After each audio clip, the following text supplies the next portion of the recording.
नमस्कार. माझ्या प्रिय स्वामी भक्तांनो, अवधूत चिंतन श्री गुरुदेव दत्त, श्री स्वामी समर्थ. मित्रांनो, आजचा हा व्हिडिओ शेवटपर्यंत नक्की पहा, कारण आज आपण अशा एका प्रश्नाचं उत्तर शोधणार आहोत, जो प्रश्न अनेक भक्तांच्या मनात येतो, पण विचारायला कोणी धजावत नाही. श्री स्वामी समर्थ अक्कलकोट महाराज अंगावर वस्त्र का धारण करत नव्हते? हा प्रश्न जरी साधा वाटत असला, तरी त्यामागे अत्यंत खोल असा आध्यात्मिक अर्थ दडलेला आहे. आणि तो अर्थ समजला तर आपली स्वामीभक्ती अजून दृढ होईल. मित्रांनो, स्वामी समर्थ महाराज हे सामान्य संत नव्हते. ते श्री दत्तात्रेय परंपरेतील पूर्ण आत्मज्ञानी सद्गुरू होते, ज्यांनी देहाच्या पलीकडे जाऊन आत्म्याशी एकरूप होण्याची अवस्था प्राप्त केली होती. अशा अवस्थेत देह, वस्त्र, मान, अपमान, थंडी, ऊन या गोष्टींना काहीच अर्थ उरत नाही. मित्रांनो, भारतीय अध्यात्म परंपरेत काही संतांना आपण दिगंबर अवस्थेत पाहतो. दिगंबर म्हणजे ज्यांच्यासाठी आकाशच वस्त्र आहे. याचा अर्थ असा की त्यांनी भौतिक जगाच्या सर्व बंधनांचा त्याग केलेला असतो. स्वामी समर्थ महाराज वस्त्र न धारण करत होते, याचा अर्थ नियम तोडणं नव्हे, तर नियमांच्या पलीकडे जाणं असं आहे. ते देहावर नाही, तर आत्म्यावर जगत होते. मित्रांनो, वस्त्र हे सामान्य माणसासाठी लाज, ओळख आणि संरक्षणाचं साधन आहे. पण स्वामी समर्थांसाठी आत्मा हाच एकमेव सत्य होता. ते भक्तांना नेहमी सांगायचे की देह नश्वर आहे, पण आत्मा अजर अमर आहे. म्हणूनच बाह्य रूपावर अडकण्यापेक्षा अंतर्मन शुद्ध असणं अधिक महत्त्वाचं आहे. काही ग्रंथांमध्ये आणि स्वामीचरित्रांमध्ये उल्लेख येतो की स्वामी महाराज कधी दिगंबर, कधी अत्यल्प वस्त्रात भक्तांना दर्शन देत असत. हे त्यांचं वेड नव्हतं, तर भक्तांच्या अहंकारावर घाव घालण्याची लीला होती. जो भक्त फक्त बाह्य पाहतो, त्याला स्वामी आतल्या सत्याकडे घेऊन जात.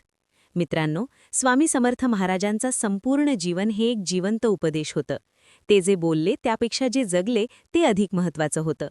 वस्त्र न धारण करणं हा त्यांचा मौन उपदेश होता की परमेश्वराला भेटायचं असेल तर आधी स्वतःचा अहंकार काढावा लागतो. आज आपण कपड्यांवर, प्रतिष्ठेवर आणि समाज काय म्हणेल यावर जास्त जगतो. पण स्वामी महाराजांनी दाखवून दिलं की जो स्वतःमध्ये समाधानी आहे, त्याला कोणत्याही बाह्य आधाराची गरज नसते. त्यांचं दिगंबर रूप म्हणजे निर्भयता, निर्लेपता आणि पूर्ण आत्मस्वातंत्र्याचं प्रतीक आहे. म्हणूनच मित्रांनो, स्वामी समर्थ महाराज वस्त्र न धारण करत होते, कारण त्यांना लपवण्यासारखं काहीच नव्हतं. त्यांचं मन, जीवन आणि आत्मा पूर्णपणे शुद्ध आणि पारदर्शक होता. आपण स्वामींसारखं दिगंबर व्हायचं नाही, पण मनाने अहंकारमुक्त व्हायचं आहे. हीच खरी शिकवण आहे. मित्रांनो, अजून एक अतिशय महत्त्वाची गोष्ट आपण समजून घेतलीच पाहिजे.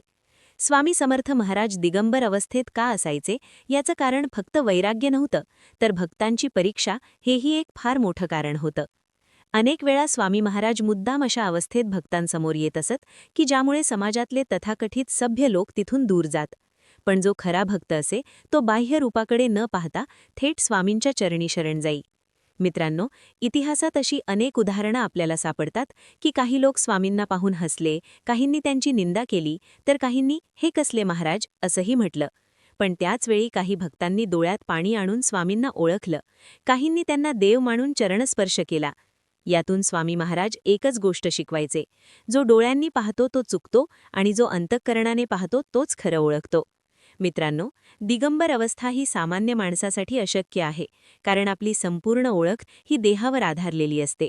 आपण नेहमी म्हणतो, मी कोण, माझं नाव काय, माझं काम काय, माझा मान अपमान काय. पण स्वामी समर्थ महाराज ठामपणे सांगायचे, तू देह नाहीस, तू आत्मा आहेस.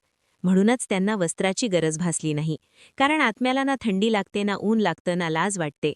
काही भक्त विचारतात की मग स्वामी महाराज कधी वस्त्र घालत होते का?